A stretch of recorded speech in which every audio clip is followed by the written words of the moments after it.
Hi there, everybody. You've joined Traveling with Jack, and as I always say, my heavenly wife, Pam. And this is my grief journey. In my case, my grief journey involves the loss of my beautiful wife, Pam, taken from this earth far, far too soon. Best friends since high school. For you, maybe it's the loss of a husband, a wife, a child, a grandparent, a parent. Maybe it was a job.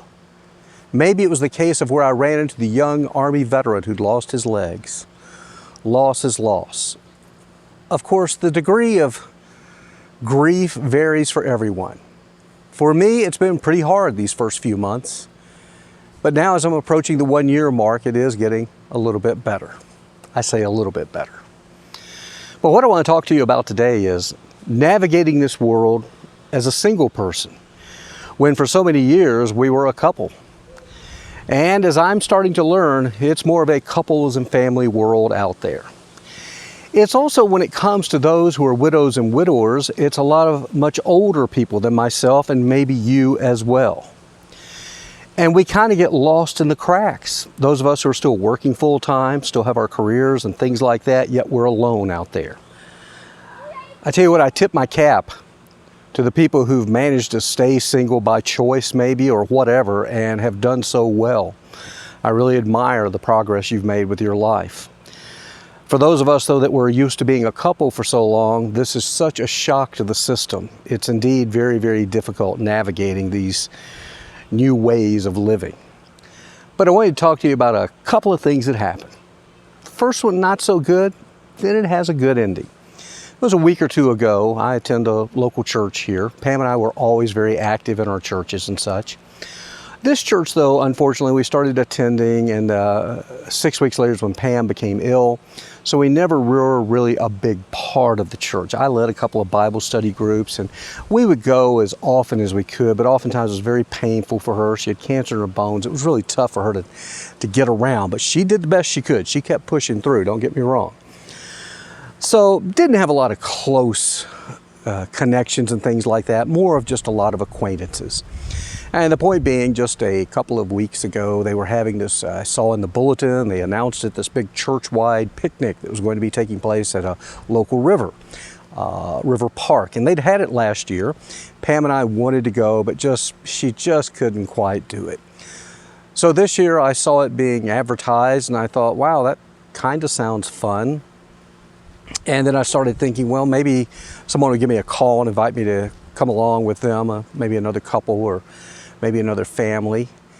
And the entire week went by and I didn't hear a word. Nobody called. There were no invitations. And I had somebody say, well, somebody who didn't attend the church, it was a younger person, said, well, why didn't you just go by yourself?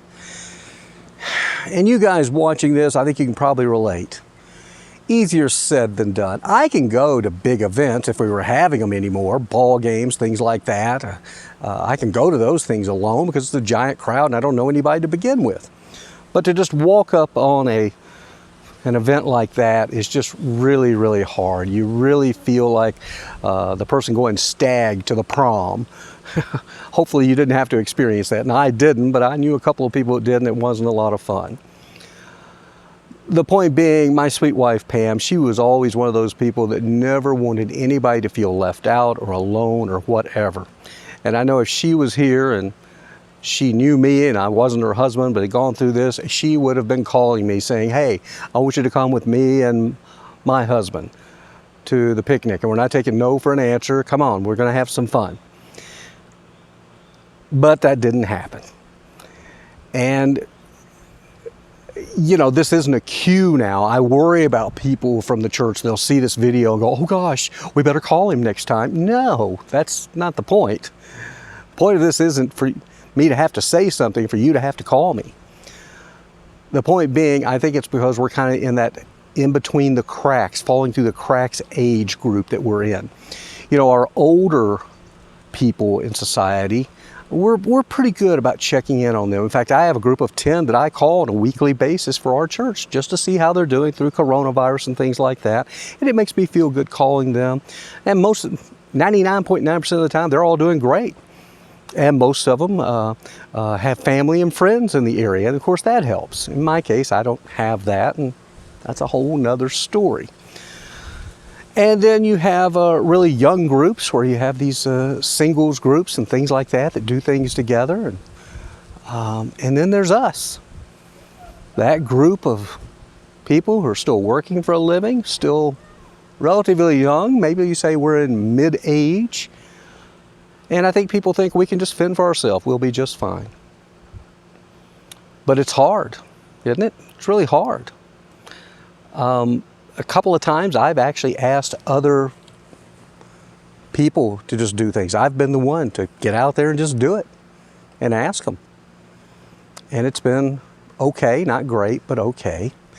And I've talked about before, trust me, it's better to just do something with maybe a single couple or two other people. You don't feel as left out, you don't feel as much out of sorts if you just have one couple that you're talking with and conversing and sharing a meal with, things like that. I made the mistake early on going with like multiple couples and it's just me. Whoa, not good. Okay, it just doesn't work. Maybe it works for you, it didn't work for me. So that was that experience. A little disappointing. I've had people say, well, don't people from there call you all the time and kind of check on you? No. I'll hear from the pastors. Every now and then there's an elder. But as far as the membership goes, no, I don't hear from anybody. And I think that's just how society is now. We live in this social media world where everyone, because you're conversing on Facebook, Twitter, Instagram, things like that, you're staying in touch. Kind of. And I like those things. We're using it here. But when you're in your own local community, you miss that touch, that feel, that conversation with others.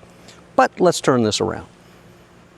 Then I had that great experience again of this couple who they just introduced themselves to me through my work at the television station, emailed me, and we got together. Fantastic couple. Pam would have loved them. We have so much in common. I go to their place and have just an absolutely wonderful time. They're my new best friends that I say that I have.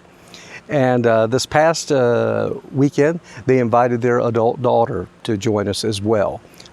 She's a little younger than me, but she's navigating the waters as a single person. She's actually never been married. And I thought it was interesting. She asked me at one point when we were all talking and having a really good time. And she says, well, I guess you get lots of invitations and things. And I went, no, it's pretty rare. I don't. Most of my calls and messages come from friends and family outside the area. Here locally, no, I don't hear from anybody. And she kind of teared up a little bit. And the bottom line was she finds it difficult too. She's a working professional out there, navigating these waters alone like I am. And no, she hasn't experienced the loss of a husband or wife or something like that, but we identified with each other. And I guess the point being, there's a lot of lonely people out there. And I never considered myself lonely. I never did.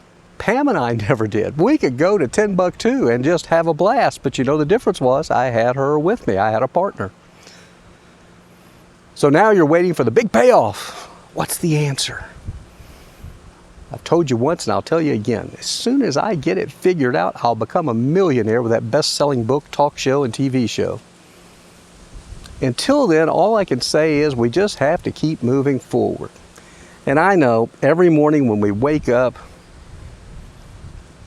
we still have that sense of loss, and we'll be so glad when we don't feel that way again. I know I will. But who knows how long it's going to take. In my case, I was with Pam 30 years since high school. You know, that you just don't fix that 6 months to a year. Yeah, it can slowly get better, but it's going to take a while for that wound to heal. And maybe too, I've thought about, I thought I'd like to start a bed and breakfast for widows and widowers to come to. I thought that would be kind of cool. The problem is I just don't have enough money. Maybe some of you are watching saying, well, what if we get together and do that? That would be kind of cool, wouldn't it? Because we understand each other. We get it. I think we can help each other. and maybe we make some connections there. Maybe not necessarily romantic connections, but friends, and maybe if it could become something later, hey, that's great, right? That's my thoughts for now. So keep on keeping on. Reach out to those that you can. And if you're watching this and you know somebody who's experienced loss, give them a call. See how they're doing. Just talk a little bit with them. That's it. Not much else. And again, if you're watching this and you're here locally saying, oh, I'm going to call you now, please don't do that, okay? I don't want knee-jerk reactions to this. This wasn't my pity party to try and get people to call me, okay? I don't want that. I just want us all to think a little bit more about how we interact with people out there. And for those of us in this little age group that I'm talking about, the working professionals who've lost husbands, wives, or somebody very significant to us, we're kind of lost in the cracks and we just kind of find our way out. Maybe you've got some thoughts and ideas on that. Maybe this video helps. It helps me just to talk about it. I really like this. It's the best part of my day, getting to talk to you guys and gals. Even though sometimes it's only one or two. If you would share this with someone that you think might benefit and ask them to please subscribe to the channel, I'd love to build this thing up and grow this community and help us all continue to heal in this process, this grief journey. It's subscribing to Traveling with Jack and Pam. That's what I'm asking you to do, to subscribe, okay? Thanks again. Bye now.